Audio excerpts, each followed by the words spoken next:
Bonsoir et bienvenue sur les antennes de l'Office de radiodiffusion télévision du Mali. Nous recevons ce soir M. Konima Sidibé, candidat du parti MODEC à l'élection présidentielle de 2013. Bonsoir M. Sidibé. Bonsoir. Alors, M. Sidibé, pourquoi êtes-vous candidat à l'élection nationale? Et concomitamment, la reconstruction des régions dévastées par la guerre. Sans tout cela, il est certain que nous ne pourrons pas, je dirais, rétablir un Mali un et indivisible, et surtout une nation unifiée et pacifiée. Est-ce que je préconise pour cela? D'abord, évidemment, le dialogue intermalien, qui est fondamental, mais je préconise aussi l'usage de la force. Quand le dialogue n'est pas en mesure d'aboutir, comme dernier recours, il faut certainement se le dire. Et cela n'est possible que si notre armée nationale est redéployée sur toutes les zones du territoire national. Et c'est ce que je préconise et ce que je ferai. Le deuxième axe que je préconise, c'est la lutte contre la corruption et l'impunité. Permettez-moi de vous dire quelques mesures concrètes que je préconiserai à ce niveau. La première mesure que je préconise, c'est la réforme de l'administration publique.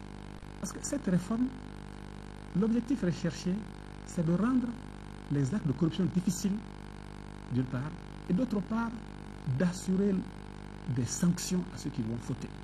Les gens ne seront nommés à des postes de responsabilité que sur la base de leurs compétences intrinsèques, de leurs mérites. La réforme de la justice, pour qu'elle dise le droit, est fondamentale. Une quatrième mesure pour lutter contre la corruption, c'est mettre la pression de la société civile sur la gestion des dirigeants.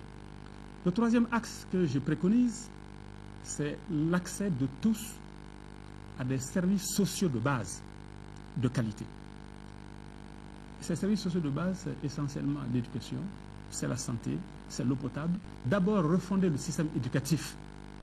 Et le dernier aspect, non moins important, c'est d'assurer l'adéquation de la formation à l'emploi.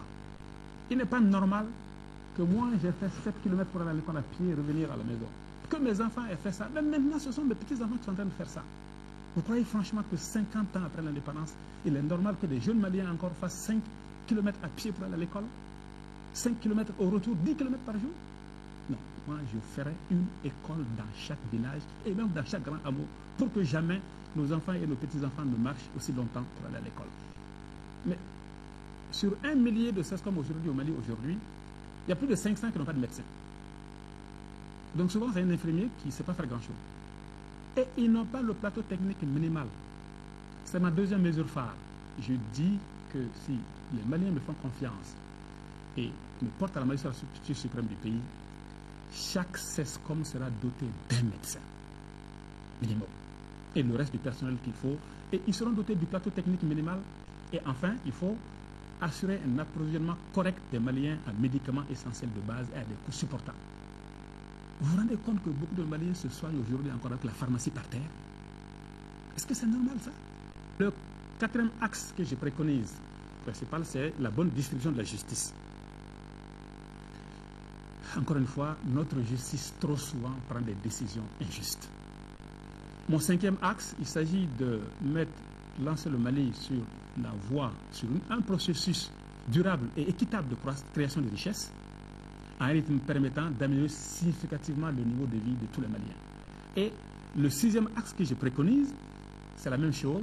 Cette fois-ci, il s'agit de reformer la gouvernance. Monsieur Sidibé, envisagez-vous une refonte des textes de base du Mali et comment comptez-vous le faire? La réforme de la Constitution s'impose. D'abord, de mon point de vue, pour rééquilibrer les pouvoirs, parce qu'aujourd'hui, nous sommes dans une situation où nous avons un président hyper puissant qu'aucun contre-pouvoir n'arrive à arrêter. Et donc c'est là qui favorise les dérives que nous avons connues. Aucune institution n'a pu arrêter le président de la République. Donc il est important qu'on rééquilibre les pouvoirs. Ensuite, toujours dans le cadre de cette réforme constitutionnelle, il est important de mon point de vue de supprimer des institutions de la République qui n'ont pas d'intérêt réel. Le Conseil économique, social et culturel, bon, franchement, je suis d'avis qu'il faut y mettre fin. Le Haut Conseil des collectivités territoriales, aujourd'hui, je crois que l'Aura est unanime dessus qu'elle n'a pas sa place. Mais aussi important pour moi, il faut qu'on trouve des moyens d'institutionnaliser l'obligation de rendre compte des élus. depuis le président de la République jusqu'au député, et jusqu'à la base. Et ça, ce serait quelque chose de fondamental pour que les élus se sentent enfin responsables devant les citoyens. Il faut donner un statut à l'opposition pour éviter la situation qu'on a connue. Parce que si l'opposition avait un véritable statut au Mali, tout le monde ne dirait pas comme ça, on est d'accord, on est là-dedans. Non. Parce qu'être l'opposant dans ce pays-là est très, très, très difficile à vivre. Il faut créer une cour des comptes et donner un statut au bureau du vérificateur général dans la Constitution. Mais au-delà de ça, il faut réformer le code électoral, notamment quelque chose qui me tient beaucoup à cœur, moi, il faut revoir le mode de scrutin. Il faut instituer le mode de scrutin uninominal. Chaque député a son territoire et est responsable. Mais sans cela, aujourd'hui, nous sommes dans un système de portage où beaucoup de gens se font élire sans avoir aucun compte à rendre à personne. Et il faut, à mon avis, réformer sur la charte des partis. Votre mot de la fin, M. Sidibé. Ce que notre pays a connu en 2012 ressemble à un séisme. Et non pas un séisme naturel, mais provoqué par la mauvaise gouvernance de nos dirigeants. Nous devons en tirer toutes les leçons. En tirer toutes les leçons pour aider notre pays à retrouver sa souveraineté et son intégrité territoriale pour le développer. J'invite donc toutes les Maliennes et tous les Maliens à tirer ces leçons-là,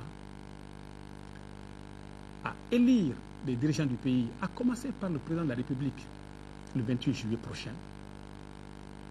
Et pour cela, ils doivent se poser de 3 questions simples pour évaluer les candidats. A-t-il fait preuve d'intégrité dans la gestion des affaires publiques lorsqu'il a occupé des postes de responsabilité dans ce domaine? Ou d'où vient sa fortune? Voilà une première question. Deuxième question, a-t-il fait preuve d'engagement dans la lutte contre la mauvaise gouvernance dans le pays et dans la promotion de la bonne gouvernance?